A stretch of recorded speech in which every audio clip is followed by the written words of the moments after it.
Hello everyone, मैं डीपीएचसी अंशु अपने YouTube channel में आपका स्वागत करती हूँ। तो बहुत दिन के बाद मैं आज एक लॉन्ग वीडियो आपके लिए लेकर आई हूँ और ये वीडियो जो होगी हमारी दिल्ली पुलिस कांस्टेबल के एग्ज़ाम पर होगी। मतलब कि दिल्ली पुलिस कांस्टेबल वैकेंसी की टोटल डिटेल्स मैं इस वीडियो में आपको देने वाली हूँ। तो कैसे क्या होता है, कौन लेता है एग्ज़ाम, कैसे, ये सभी बातों पर आज हम चर्चा करेंगे।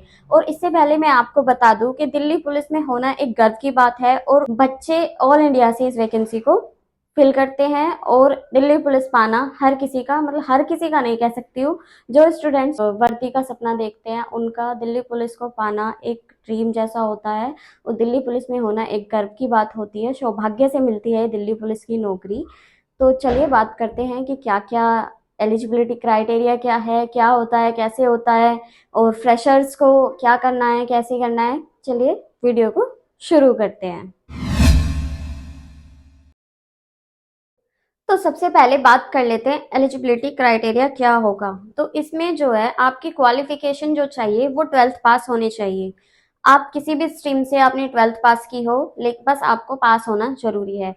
अगर हाइट की बात करूं तो इसमें मेल्स के लिए जनरल ओबीसी और एससी कैटेगरी के मेल्स हैं उनके लिए 170 सेंटीमीटर की हाइट मांगी जाती है। एसटी कैटेगरी के मेल्स हैं उनके लिए 165 सेंटीमीटर की हाइट मांगी जाती है। और साथ ही अगर मैं फीमेल्स की बात करूं तो इसमें जनरल और ओबीसी वालों के लिए 157 सेंटीमीटर की हाइट मांगी जाती है और एससी एसटी की गर्ल्स के लिए इसमें 155 सेंटीमीटर की हाइट आपकी मांगी जाती है। तो ये हो गई आपकी हाइट।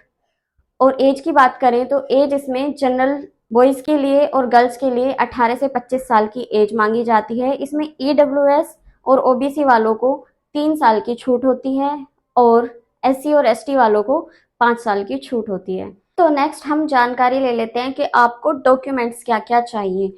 इसमें बॉयज के लिए जो मेन डॉक्यूमेंट है वो है आपका ड्राइविंग लाइसेंस। आपको एलएमवी यानी कि light motor vehicle driving licence आपका होना बहुत जरूरी है और ये आप अभी बनवा लें, जिसके पास नहीं है तो ज्यादा बेटर होगा। और आपकी 10th की मार्कशीट, 12th की मार्कशीट, आपका लेटेस्ट फोटो और आपका कास्ट सर्टिफिकेट।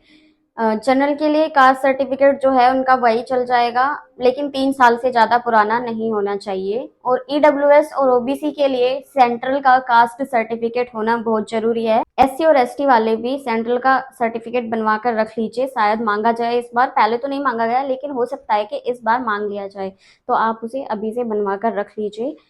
और हाँ, साथ ही ये याद रखना कि 3 साल से ज्यादा पुराना कोई भी डॉक्यूमेंट ना हो इनमें से। और आपका प्रॉपर आधार कार्ड वगैरह, बाकी आप डॉक्यूमेंट्स तो नॉर्मल हैं वो तो होने ही चाहिए। तो फॉर्म फिल करने के बाद आपको लगभग 3 से 4 मंथ का टाइम मिलता है और इसके बाद आपका सीबीटी एग्जाम होता है, यानी कि कंप्यूटर बेस्ड टेस्ट होता है। और अगर इसके सिलेबस की बात की जाए तो दिल्ली पुलिस के एग्जाम में जो सिलेबस आता है कांस्टेबल में देखने को हमें मिलता है, उसमें ध्यान से सुनिएगा और नोट भी कर लीजिएगा क्योंकि आपको बहुत काम आएगा। तो इसमें आपकी 50 नंबर की जीके जीएस रहती है। जी बहुत बड़ा रोल निभाती है आपकी जीके और जीएस इस एग्जाम में, क्योंकि 50 नंबर की अकेली जीएस और जीके आपको देखने के लिए मिल जाएगी। और इसके बाद आए तो रीजनिंग रीजनिंग मिलेगी इसमें आपको देखने के लिए टोटल 25 नंबर की। ये भी काफी अच्छा रोल निभा रही है। इससे नीचे आए तो आपको 15 नंबर का मैथ इस एग्जाम में देखने के लिए मिलेगा। और अगर इससे नीचे आए तो फिर आपको लास्ट में 10 नंबर का कंप्यूटर आपको देखने के लिए इसमें मिल जाएगा। ये टोटल 100 नंबर का आपका एग्जाम होता है। तो आप देख लीजिए, 50 नंबर की जीके जीएस हो गई, 25 नंबर का आपकी रीजनिंग हो गई, 15 नंबर का आपका मैथ हो गया और 10 नंबर का आपका लास्ट में कंप्यूटर हो गया। तो ये हो गई आपकी एग्जाम में सिलेबस की जानकारी। इसकी आपको तैयारी अच्छे से करके चलनी होगी। अगर मैं बताऊं आपको तो आपको मॉक टेस्ट कब से लगाने शुरू करने चाहिए, तो जब आपका सिलेबस 60 to 65% कवर हो जाए तब से आपको मॉक टेस्ट लगाने की प्रैक्टिस टाइम के साथ नहीं, पहले नॉर्मली करनी चाहिए। और जब अच्छे से अब आपको टाइम के साथ मॉक टेस्ट की तैयारी शुरू कर देनी चाहिए। तो टोटल 100 नंबर का आपका ये एग्जाम हो गया। और जब आप इस एग्जाम में इसकी मेरिट क्वालिफाई करते हैं तो इसके बाद आपका होता है फिजिकल टेस्ट। फिजिकल टेस्ट में आपका क्या क्या होता है, हाइट वगैरह मैं आपको बता चुकी हूँ। वेट होता है लड़कों का साथ ही इसमें लड़कों की जो चेस्ट है उसका फुलाव मांगा जाता है 5 सेंटीमीटर तक, जहां तक है। फिजिकल में आपका अगर मैं बॉयज के लिए बताऊं तो 1600 मीटर की रनिंग मांगी जाती है, जो आपको 6 मिनट में कंप्लीट करनी होती है। मेल्स का तो ये हो गया। फीमेल्स का बताऊं तो 1600 मीटर की रनिंग आपको 8 मिनट में कंप्लीट करनी होती है। हाई जंप की बताऊं तो बॉयज के लिए इसमें हाई जंप जो है वो 14 फीट मांगी जाती है, और गर्ल्स के लिए इसमें हाई जंप 10 फीट मांगी जाती है। तो इसमें लॉन्ग जंप की बात करूं तो लॉन्ग जंप इसमें बॉयज के लिए 14 फीट की मांगी जाती है, और गर्ल्स के लिए इसमें 10 फीट की लॉन्ग जंप मांगी जाती है। आगे नेक्स्ट होता है हमारा हाई जंप का टेस्ट।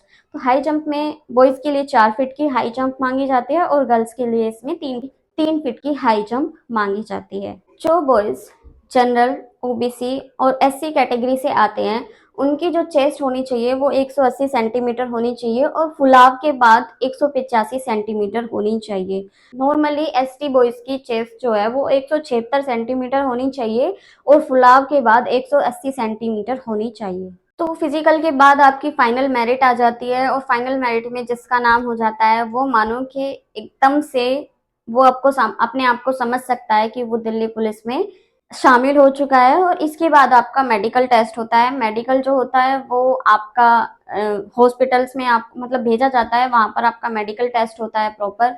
और जो आपका फिजिकल टेस्ट लेती है वो दिल्ली पुलिस ही लेती है। आपका जो कंप्यूटर बेस्ड एग्जाम यानी कि रिटन टेस्ट होता है उसको एसएससी लेती है। और साथ में अगर मैं आपको बताऊं तो अभी आप अगर ये सोच रहे हैं कि आपके पास बहुत सारा टाइम है, तो प्लीज ऐसा बिल्कुल मत सोचिए, क्योंकि ये ऑल इंडिया की वैकेंसी होती है, और बहुत से बच्चे हैं जो इसमें आने का सपना देखते हैं और बहुत मेहनत से लगे रहते हैं। तो अगर आप ढीले पड़ चुके हैं तो बिल्कुल मत पड़िए, क्योंकि ये मौका आपके हाथ से फिर चूक भी सकता है। और हाँ, अगर मैं फ्रेशर्स की बात करूँ तो फ्रेशर्स को कैसे तैयारी करना अच्छा रहेगा, तो अगर मैं अपने अंदाजे से या फिर ये कह लूँ कि अपने एक्सपीरियंस से बताऊँ तो फ्रेशर्स के लिए जो है ऑफलाइन कोचिंग बेस्ट है। आप पहले किसी भी ऑफलाइन कोचिंग में कोचिंग कीजिए, क्योंकि जो बारीकियां होती है ना सारे सब्जेक्ट्स की या फिर कोई भी चीजें, वो आपको ऑनलाइन अभी समझ में बिल्कुल नहीं आएंगी। आपके लिए बेस्ट रहेगा कि आप ऑफलाइन कोचिंग में जाकर कोचिंग कीजिए। और जो पहले से तैयारी कर रहे हैं और एक तो एग्जाम पहले दे चुके हैं और फील्ड में थोड़े से पुराने हो चुके हैं, तो उनके लिए ऑनलाइन कोचिंग बेस्ट होता है। लाइब्रेरी में जाके अपने आराम से पढ़ो, या फिर जैसा जिसका है, जिस तरीके से उसको पढ़ना अच्छा लगता है वो उस तरीके से तैयारी कर सकता है। तो और जाते जाते ये और बताना चाहूंगी कि आपको इसकी तैयारी क्यों करनी चाहिए, क्योंकि ये राजधानी की पुलिस है, ये जो है सेंट्रल गवर्नमेंट के अंडर आती है, तो आपको सारी सेंट्रल गवर्नमेंट की ही सुविधाएं इसमें आपको देखने के लिए मिलती हैं। इसमें आपको सीजीएस चेस कार्ड और कैंटीन कार्ड भी होता है, मतलब बहुत ज्यादा अच्छा है। आप मतलब सेंट्रल गवर्नमेंट के अंडर काम करते हो, और मैं कहूँ कि गर्व की बात होती है दिल्ली पुलिस में जॉब करना, बहुत सारे लोगों का सपना है। और मैं तो सौभाग्यशाली हूँ कि मैं दिल्ली पुलिस का एक हिस्सा हूँ, और मैं चाहूंगी कि जिसने अच्छे से मेहनत की है वो सभी इसमें जल्दी से जल्दी शामिल हो जाएं। अगर तो बहुत जल्दी एसएससी का कैलेंडर दोबारा आ जाएगा, और उसमें वैकेंसी नंबर तो शायद बढ़ भी सकता है आपका। तो मैं अभी आपको वैकेंसी नंबर नहीं बता रही हूँ, क्योंकि हो सकता है इंक्रीज होकर आए, लेकिन ऐसा नहीं होगा कि वैकेंसीज जो है कैंसिल हो जाएंगी, क्योंकि कैंसिल नहीं होंगी और ज्यादा लेट भी नहीं होंगी। हद से हद हो सकता है कि 1 महीना लेट हो जाए, लेकिन इससे ज्यादा लेट होने का कोई चांस नहीं है। आप नेक्स्ट ईयर में मई जून और मतलब इस साल इस टाइम पर तो आप शायद ट्रेनिंग कर रहे होंगे।